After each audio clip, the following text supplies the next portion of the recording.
you love music, music news, and guest interviews with artists from all around the world across many different genres? My name's Nolan, and I love music. In fact, I love music so much I created a podcast entirely dedicated to it called Every Podcast I Love Is Dead. Every week is a brand new episode where I interview musicians, artists, podcasters, radio hosts, and so much more. New episodes are available every Thursday on all your favorite podcast streaming platforms, and you can check us out on social media and at everypodcastiloveisdead.com. Hope you can join me.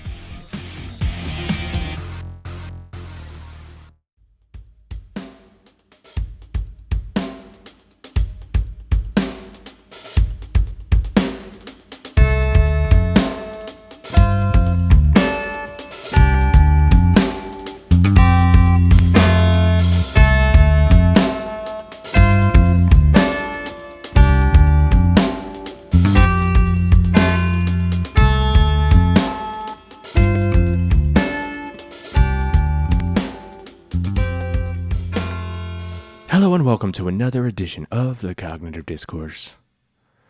So, many of you probably have this issue. I know probably a lot of you creative folks have this issue. But there might be some of you who are not of the creative type, or may think you're not. But you might be able to still understand where I'm coming from with this. And that is, my mind never stops. I'm always thinking about something. My brain is always firing on all cylinders, which can be exhausting at times, and exhausting to the point where sometimes I'm not even able to sleep. But at the end of the day, my brain never really stops working. I'm always thinking about things, whether it be music, poetry, episodes for the podcast, episodes from other podcasts, just having internal dialogue outside of content creation also happens. Thinking about things in the past.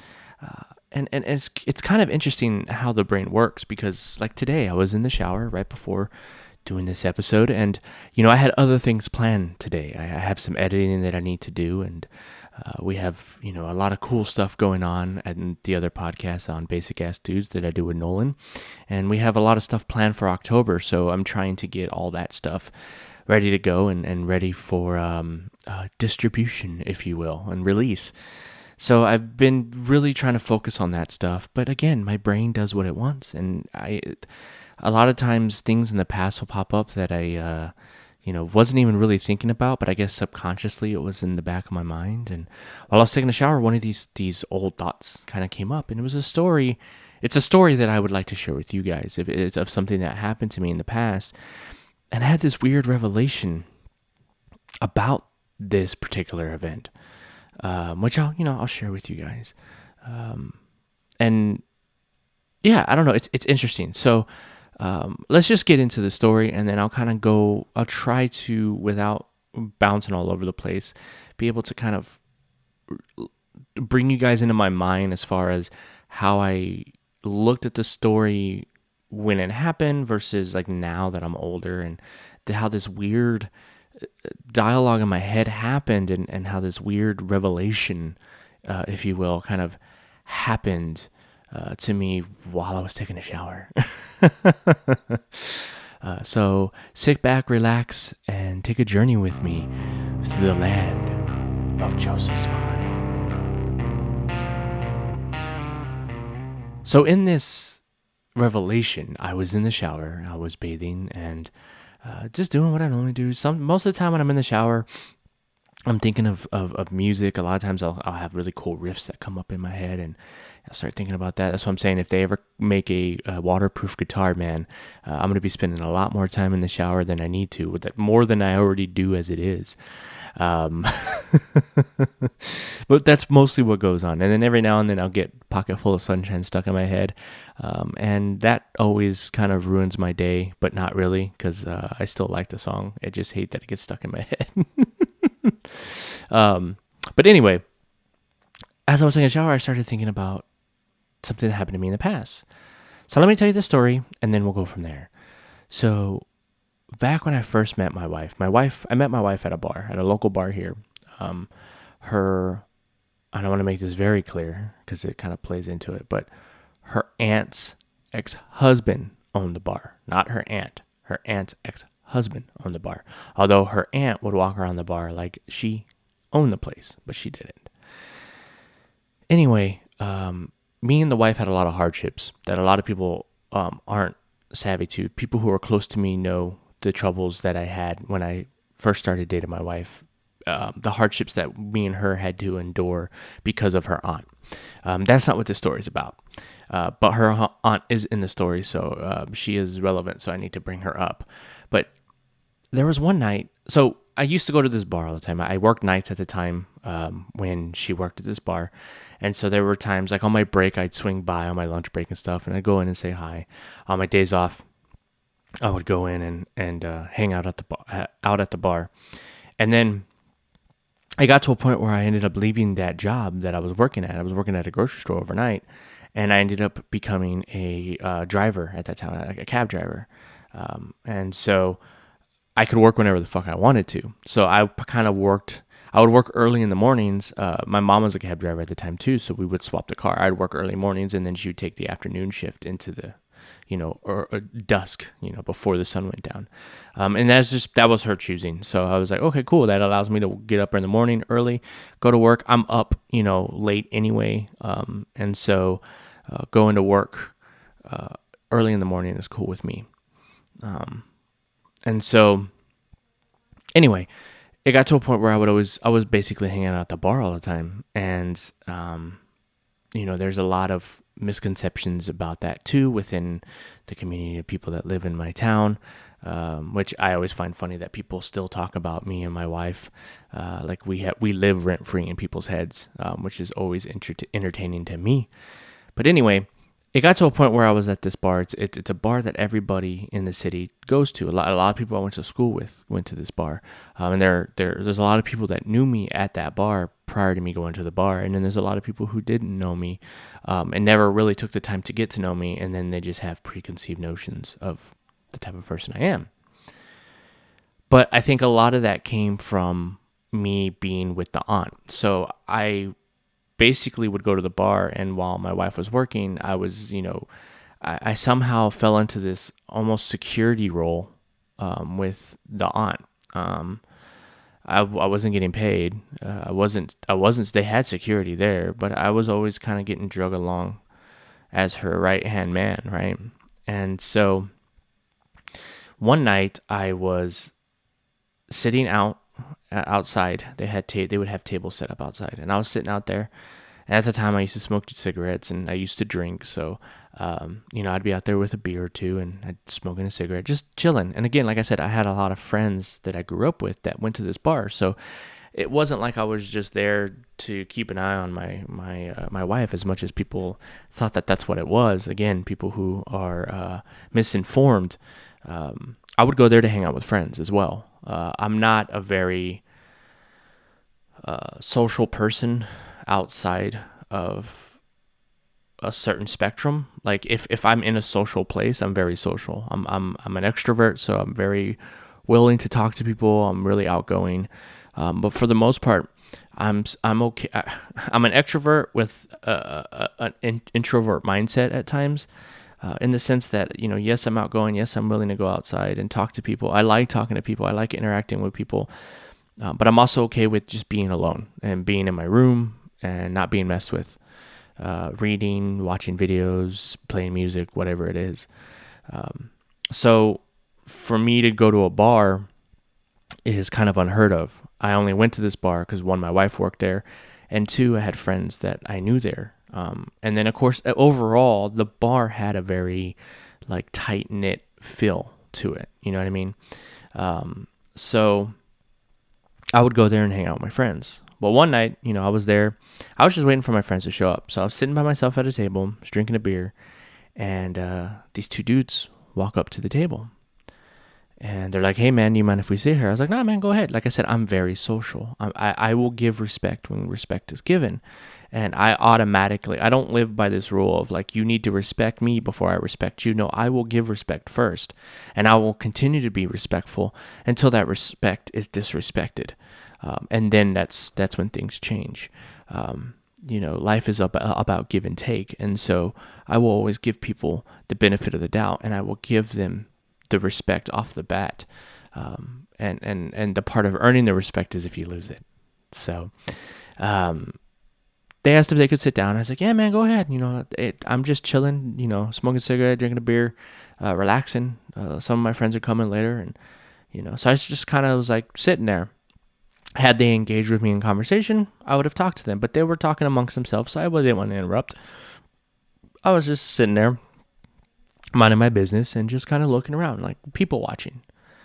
And as I'm people watching, the two dudes are talking amongst themselves, and I happened to hear them talk about the bartender and about how hot she was, and that she was cute and she was tiny and petite, blah blah blah blah blah.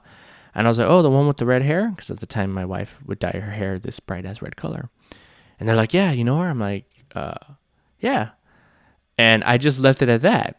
Well, my wife's aunt was sitting out there as well. And she turns around and tells them, that's her boyfriend, by the way. Now, I didn't say anything because, again, I'm not looking to start trouble with anybody. I find it funny when people are doing stuff like that.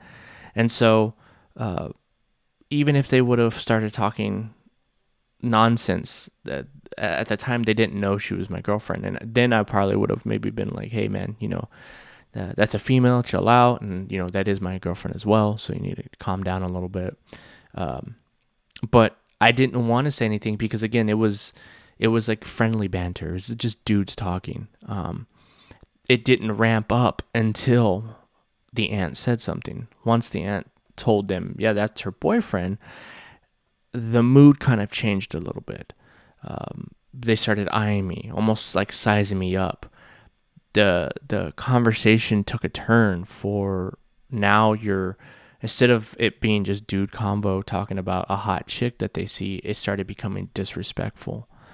And so I noticed that. And I wasn't going to say anything because, again, the thing that really upset me and irritated me about hanging around the aunt all the time was that she would antagonize and instigate shit, but then would hold the fire under my feet, almost like testing me, like don't do anything stupid. Like she would get it to a point where you feel like you need to do something, but if you did that thing, you would be reprimanded for it. So to give you a little insight about what I was talking about, how me and the wife had a rough relationship in the beginning, the aunt was very controlling over my wife when my wife lived with her, for certain reasons, but she was overbearing to the point when me and my wife first started dating. I was an adult. I was in my 20s, and I wasn't allowed to hold her hand. I wasn't allowed to have her sit on my lap. We weren't allowed to kiss, like stuff like just weird stuff. Okay. Like she was treating us like we were kids. So keep that in mind as I'm kind of bringing all this stuff up. She controlled our relationship, in the very beginning. And ultimately I had to it got so bad that I had to give the wife an ultimatum and say, hey, I can't do this anymore. Either you come live with me, or this relationship is just done because I can't deal with your aunt. Like it got pretty bad.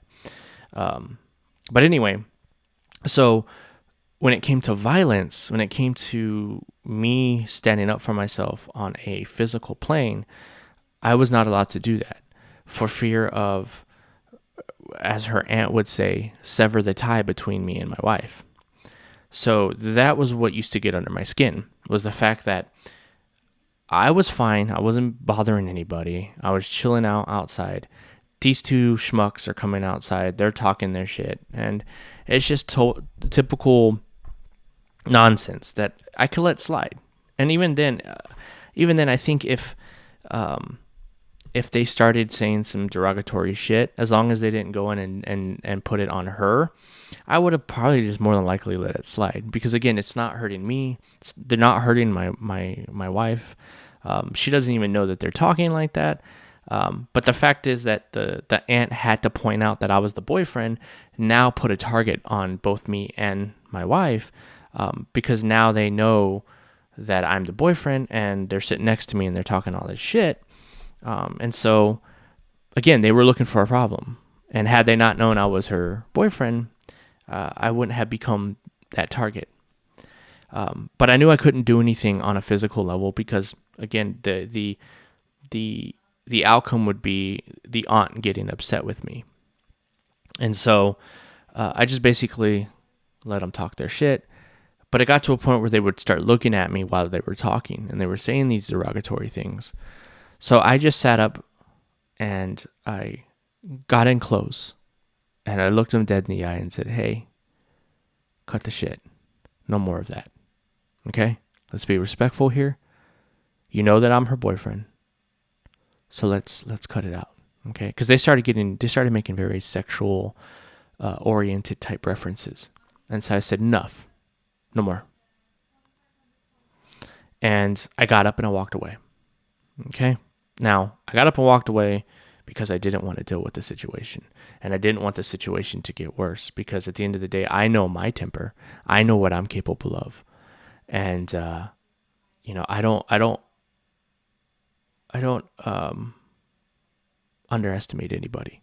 Okay? But I do know what I'm capable of. So I go inside the bar, I get another beer, and I'm just kind of hanging out in there. And friends show up, I'm kind of chit-chatting with them. I go outside periodically, smoke cigarettes, I'm hanging out with them, and I could just see the dudes kind of lurking. Like they were trying to be in earshot of me. And I just kind of paid no attention to them. And then I could see the aunt noticing that I noticed them. Okay. So fast forward to the end of the night. Okay. End of the night, you have your regulars that tend to hang out. They do last call, the lights come on, and, people who aren't regulars, as soon as last call or when the bar closes, they get kicked out. And then typically there's a few kind of regulars that are always hang-arounds that would hang out a little bit after the bar closed. A lot of times they help clean up and stuff like that. Well, on last call, when those lights cut on, the dudes now are pretty drunk. Now, when I go to a bar and drink, I don't get drunk. I'll have 1-2 beers maybe. Typically when I go to a bar, if I'm going to be there for a few hours, I'll drink a beer, and then I'll have a water. And then maybe order another beer, and then I'll have another water. So I don't ever get lit when I'm at a bar. I don't go to a bar to get drunk. And again, this is one of those things that I try to tell people when I buy the expensive, tasty beers. People are like, "Why do you waste your money on that? You could get 4 Bud Lights for the price that you're paying for that." And it's like, because I'm here to socialize. I'm drinking the beer for the taste. And then again, I like to get a slight buzz to take the edge off. But for the most part, I'm not there to get wasted, man. My days of getting wasted are over. I go as a responsible adult. And now, now that I'm a father and I'm a constitutional carry individual, I don't care to go out drinking at all anymore.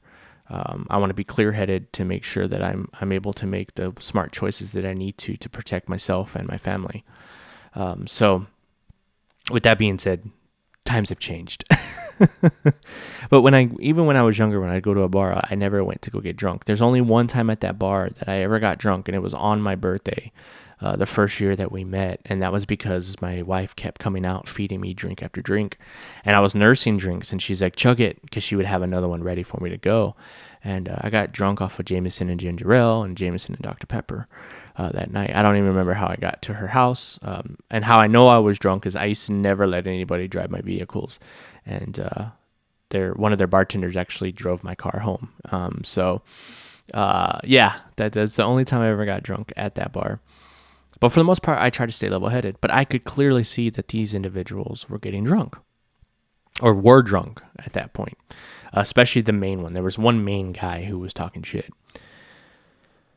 And so I'm standing there, and they're at the bar. Now, they're at the bar about, I want to say, 3 or 4 feet away from me, like arm's length. I could grab his shoulder. And my wife was irritated. Now, I didn't know why she was irritated because, again, like I said, I was in and out the whole night. I was hanging out with friends. And so she kind of finger motions me to go over to where she is. And she leans over the bar and she goes, "Those guys are getting on my fucking nerves." And I was like, "What guys?" And she kind of motions to him. I was like, "Oh yeah." And like I just kind of gave her this like, "Oh yeah, I know who they are. And, like, don't even worry about them." She's like, "No, they're pissing me off because they keep calling me names, and it's getting annoying. Like they were calling her sweet butt and darling and hey gorgeous, and she kept telling her my name's. She would keep telling her the name, which I think I've said my wife's name on the podcast before. But she told him, this is my name. Call me by that. If you need something, call me by that. Or one of these other bartenders would be more than happy to take care of you." But they were doing it for a reason.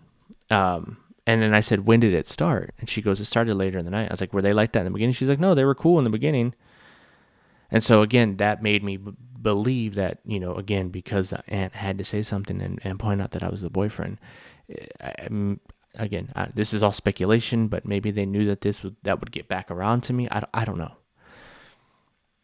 Either way, I just told her, don't worry about it, ignore it. It's last call, and just focus on your job, and we'll go home after this. Like, it's not a big deal. Instead of kicking these guys out, as belligerent as they were getting, and with it being the end of the night, the aunt decides to walk over to me and says, "Hey, I want you to watch those two.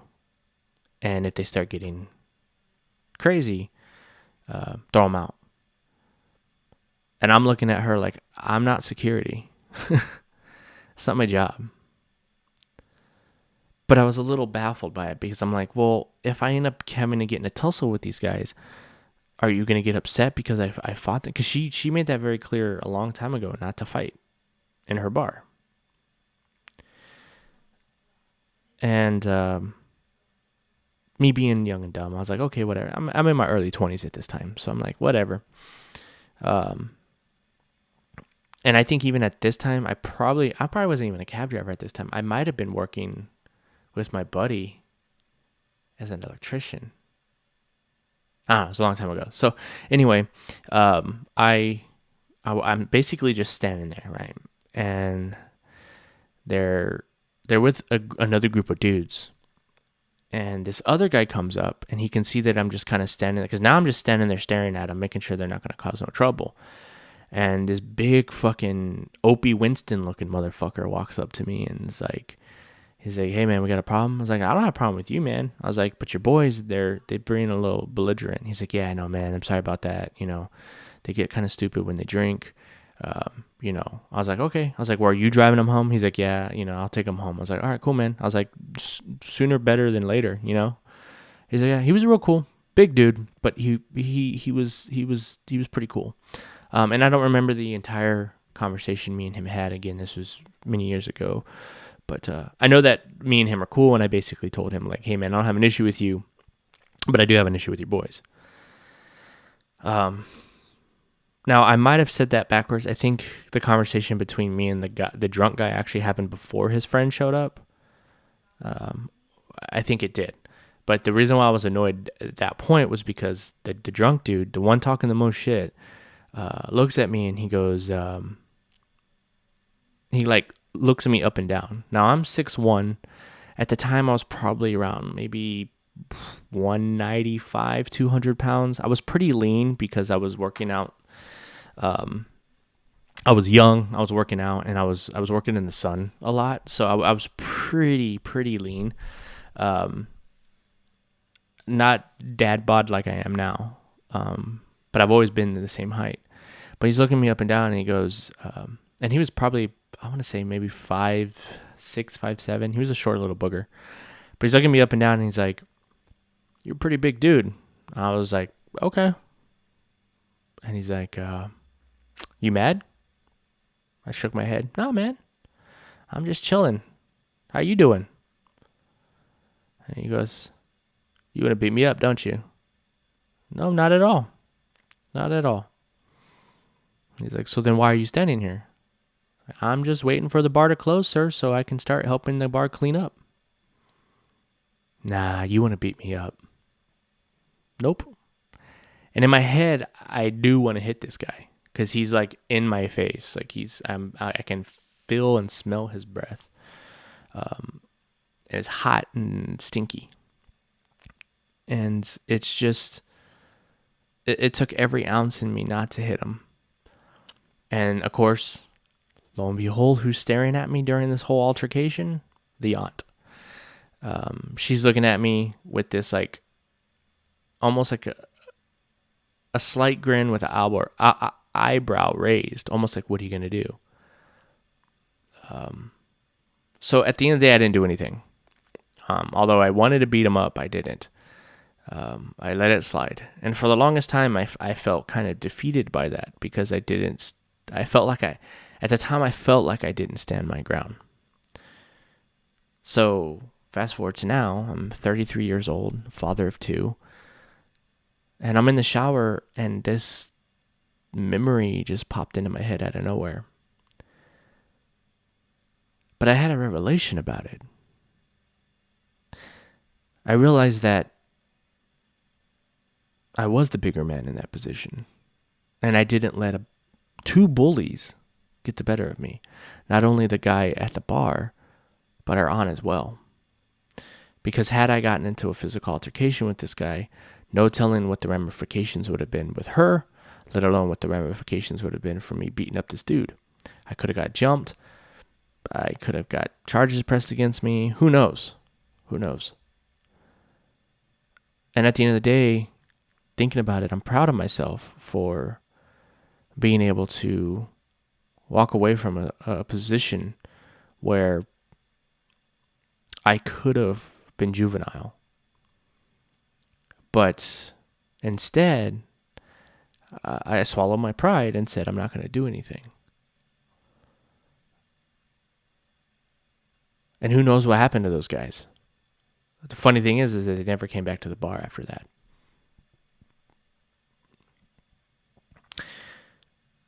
And then again, like I said, it's now that I'm older, it's a telltale sign to me. Also, just everything else that has progressed over time with the aunt herself, it really put things into perspective for me. And it's made me understand that, it helps to think things through, to try to stay as level-headed as you possibly can, and not every action needs to be a violent reaction. Maybe it's because I'm older. Maybe it's because I started carrying a firearm on a daily basis. I don't know what it is. But at the end of the day, the feeling that I had after taking that shower wasn't regret. It wasn't, man, I let that guy get the better of me. It was, you know what, I'm kind of glad I didn't do anything. Because there's no point. It's just a drunk dude running his fucking mouth. I've always kind of had a mentality of, I don't have to prove shit to you. And it's only gotten stronger as I've gotten older. I've lost a lot of friends. I've lost a lot of faith in certain individuals. But at the end of the day, I'm still me. And I leave myself room to grow and learn. And I've noticed that I've become a very passive individual. Still a hothead. So I don't want to get it confused. I still get upset pretty easily. I still lash out vocally about things that annoy me. But I'm working on it. Rome wasn't built in a day. But I will say that my mentality on things has, I don't want to say it's changed drastically, but it's had a nice, slow evolution. And it's interesting. Do I still need work? Yes. I think we all need work. That's a revolving door. I think a lot of people just don't realize it. People get too comfortable. and they get too comfortable in their bad habits. And then they let those bad habits dictate their life. And then when it gets pointed out, they get defensive. I'm always open to change for the better. And so having that revelation today was kind of eye-opening and peaceful at the same time. I've been trying here recently to really become peaceful within my own self. There are things that I can't change that are beyond my control. But then there are a lot of things that I can change. And I put my focus on those things. But at the end of the day, I still stay true to myself. And like I said, I've lost a lot of friends. A lot of good friends, people who were close to me. And the world is just in a weird spot right now. And a lot of people have just turned their back on people like myself with no real justification. But it is what it is. I'm going to keep doing me. And the door is always open for reconciliation.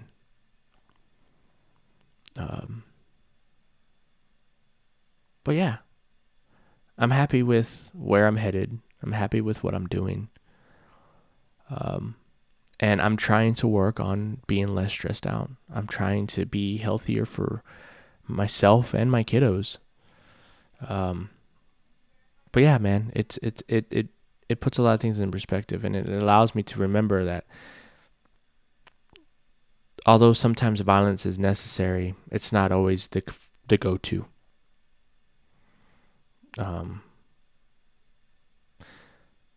And I think just having that alone time to meditate has really helped in putting a lot of that into perspective. And so, yeah, I'm not as violent as I was when I was younger.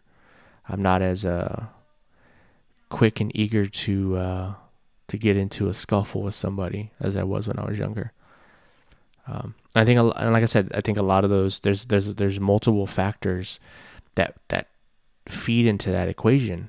You know what I mean? Being older, having a family, understanding that I'm not the toughest fucking dude on the planet, and again, also being a constitutional carry individual.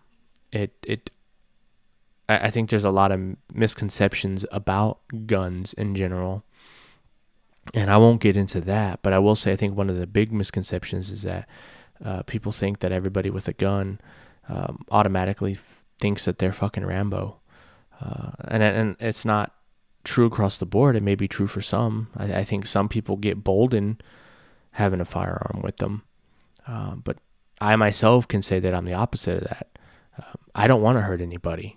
I don't want to have to use my firearm. And so carrying one with me, it allows me to take a step back and be like, what are my other options? How do we diffuse this situation where I don't have to reach for my firearm? Don't get it twisted either. If someone breaks into my home late at night, I won't hesitate to use my firearm. Because again, my mentality on that is you gave up your right to your life. You valued my stuff more than you valued your life. And you don't get a warning. Your warning was my door being locked. So there's that mentality, but then there's also when I'm out in public, like I said, I'm not trying to start fights with anybody. That firearm there is the great equalizer. That's there to make sure that no matter what happens, my kiddos have a fighting chance because their daddy can handle himself outside the realm of using his hands. But anyway, it's just an interesting story that I kind of trolled off there at the end here, but it was just an interesting story that I wanted to share with you guys, of a situation that I was put into. And it was a situation that was created by other individuals. Was it a test by said individual to see how I would react? I don't know. I probably never will know. But at the end of the day, I'm older now, and I've realized that it really doesn't matter how that person views me, how other people in that bar viewed me. It comes down to I did what I thought was right at the time, and now that I'm older, I can look back on it, and I feel confident in the decision that I made to stay calm and not do anything, because the outcome could have been way worse. So if you take anything from this episode, I guess take that as a lesson, I guess, that, there's violence isn't always the best or only option. There's other options. And at the end of the day, no one can control your emotions. You control your emotions. Your emotions will dictate how you handle a situation, but you have to keep your emotions in check. If you are an emotional individual and become flustered over simple things, and your resolve is violence, then you're going to have a rough time in life. But yeah, as always, I'll have all the links down in the description, to this show, to Basic Ass Dudes, to Nolan's show. You heard the promo at the beginning of the episode. I'll have a link to his podcast as well. I'll also have some links to some of the merchandise that I sell. If you guys want to support the show, that's the best way you can do that, by buying some Cognitive Discourse merch, or even just some of the other merch that I sell on my Redbubble store, on my Teespring stores. And then also, don't forget to check out Among War. I'm still working on some music. I know if you're a Among War fan and you've been waiting for some new stuff, I apologize. I've been all over the place creating different kinds of content for different things. And so I just need to kind of set aside some time to finish music, write music. The music that I've been writing lately has just been kind of like ambient, atmospheric music for poems and shit that I'm writing. And like I said, I've been really just kind of focused on trying to get better at stepping up my video editing game.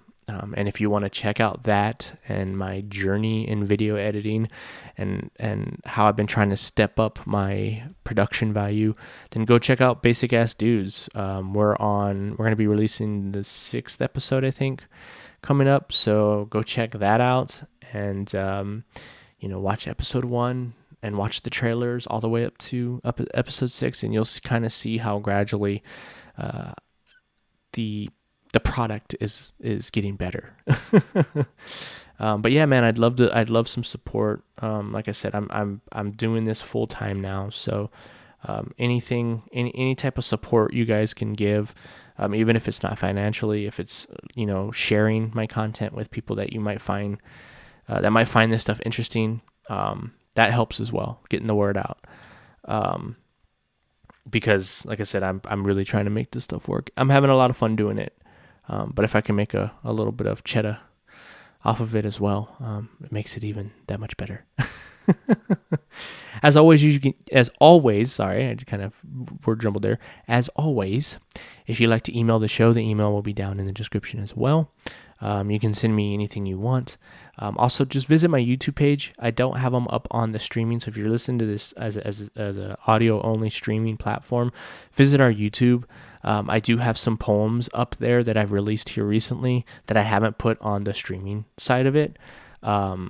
Check those out. And if you are a poet or a short story writer, send me an email if you'd like me to recreate those poems or short stories and turn them into a living, breathing video. Like that's what I did with those poems. So those poems, I basically wrote them out, then I voiced them as a character, and then I put some like atmospheric music. I wrote some music that kind of fit the vibe. With the newest one that I did, I actually added sound effects. So there's like a door shutting and feet walking, and you can hear fire in the background. I just really try to bring it to life and really create something that is not only entertaining, but gives a little more value and brings those words to life. So if that's something you're interested in and would like to send me a poem or short story that you don't mind me sharing on YouTube and even, on here, let me know. Send me an email. If you have any questions, comments, or concerns, send me an email. You want to just talk shit to me, send me an email. Whatever it is, send me an email. And if you want to share it on the show, just let me know, and I'll be happy to make an episode based around it. Other than that, you guys know the deal. Have a great Friday. Have a safe weekend. And until next time.